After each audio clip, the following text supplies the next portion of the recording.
सुमन सागर channel पर आपका स्वागत है। आज हम प्रस्तुत कर रहे हैं रुड़की उत्तराखंड के लेखक डॉक्टर श्री गोपाल नारसन का लेख धनतेरस क्या है। यदि आप हमें पहली बार सुन रहे हैं तो कृपया चैनल सब्सक्राइब कर लें। धनतेरस में ऐसा प्रचलन है कि इस दिन स्वर्ण, चांदी, तांबे की खरीदी करना शुभ होता है, इसलिए लोग जमकर आभूषण इत्यादि खरीदते हैं। आइए समझते हैं धनतेरस क्या है। धनतेरस में दो शब्द है। पहला है धन, जिसका सामान्य अर्थ लगाया जाता है पैसा, रुपया, सोना, चांदी आदि, और तेरस का अर्थ है त्रयोदशी। धनतेरस के दिन त्रयोदशी तिथि होती है। कार्तिक मास कृष्ण पक्ष की त्रयोदशी को धनतेरस मनाया जाता है। पर त्रयोदशी को स्वर्ण आदि आभूषण खरीदने से क्या लाभ और शुभ? क्या साल भर ज्वेलरी की दुकानें बंद रहती है? क्या दूसरे दिन खरीदना अशुभ है? बिल्कुल भी नहीं। फिर धनतेरस का क्या मतलब? धन का सबसे पहला अर्थ है शरीर। पहला सुख निरोगी काया, दूजा सुख घर में हो माया। माया तो दूसरे स्थान पर है। पहली संपत्ति तो हमारा शरीर है। आपसे कोई आपका एक हाथ मांग ले, बदले में कई लाख रुपए देने की बात कहे तो आप कदापि नहीं मानेंगे।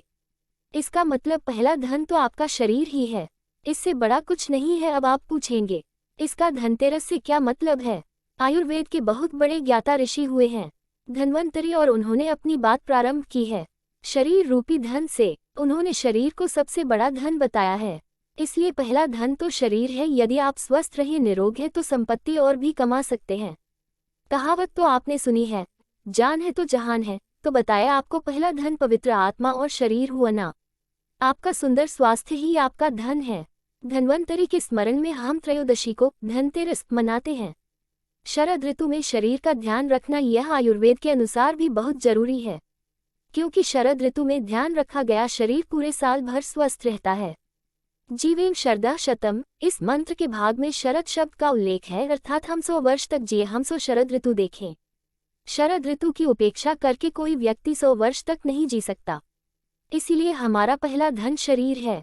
ध्यान रहे, हमारा पहला धन शरीर है, परंतु व्यक्ति संपत्ति कमाने के लिए इस अमोल शरीर और मानव जन्म को दांव पर लगा देता है, फिर शरीर ठीक करने के लिए पूरी संपत्ति को गंवा देता है। इसलिए आइए असली धन को समझें और धनतेरस ऐसे ही मनाएं। कालांतर में लोगों ने स्वर्ण आभूषणों को बड़ा धन मान लिया। धन्यवाद। आपको हमारी यह प्रस्तुति कैसी लगी यह अवश्य बताएं, ताकि आपके लिए हम एक से बढ़कर एक आध्यात्मिक आलेख लेकर आते रहे।